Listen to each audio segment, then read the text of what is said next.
윤석열 전 대통령 파면으로 윤 전 대통령의 인천 공약이었던 GTX-DY자 노선과 수도권 매립지 종료 등 인천 현안이 불투명해졌습니다.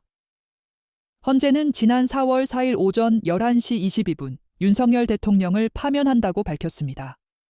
윤석열 전 대통령 탄핵으로 인해 윤석열 전 대통령이 약속했던 인천 공약 역시 불투명해진 것입니다. 먼저 GTX-DY자 노선과 GTX-E 노선 등 시민 기대가 컸던 철도 노선이 비상입니다. 윤 전 대통령은 인천 영종도 인천국제공항과 서울 강남을 거쳐 강원 원주를 잇는 GTX-DY자 노선과 마찬가지로 영종도와 덕소를 잇는 GTX-E 노선을 추진하겠다고 밝힌 바 있습니다.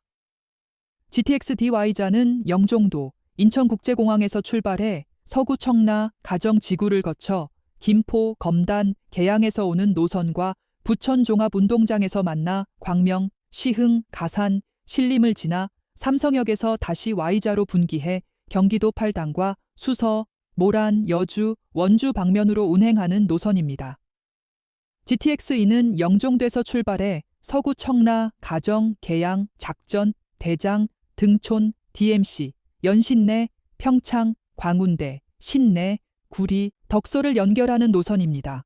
정부는 2027년까지 두 노선 모두 예비 타당 성조사를 마치고 2035년 개통을 목표로 추진 중입니다. 국토부는 지자체 의견을 반영해 올해 발표될 제5차 국가철도 망구축 계획에 이 노선을 반영하기 위해 검토 중입니다. 국가철도 망구축 계획은 10년 단위 계획으로 국토부가 5년마다 발표하는 국가 최상위 철도 계획입니다. 예정대로라면 2025년 6월, 7월에 제5차 국가철도 망구축 계획이 발표될 전망입니다. 윤석열 전 대통령이 탄핵돼 조기 대선을 치르는 만큼 제5차 국가철도 망구축 계획 발표는 올해 말로 미뤄질 가능성이 높습니다.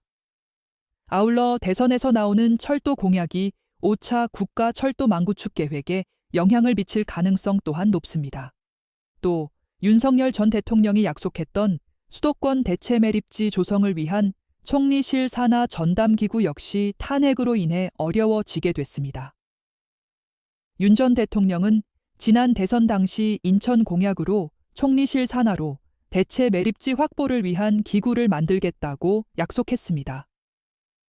이해관계가 충돌하는 광역자치단체와 지휘, 통제권이 없는 환경부가 사자 합의를 진행하는 현재의 방법으론 수도권 쓰레기 매립지가 평행성을 달릴 수밖에 없어 이를 전담하는 총리실 전담기구가 필요하다는 주장이었습니다.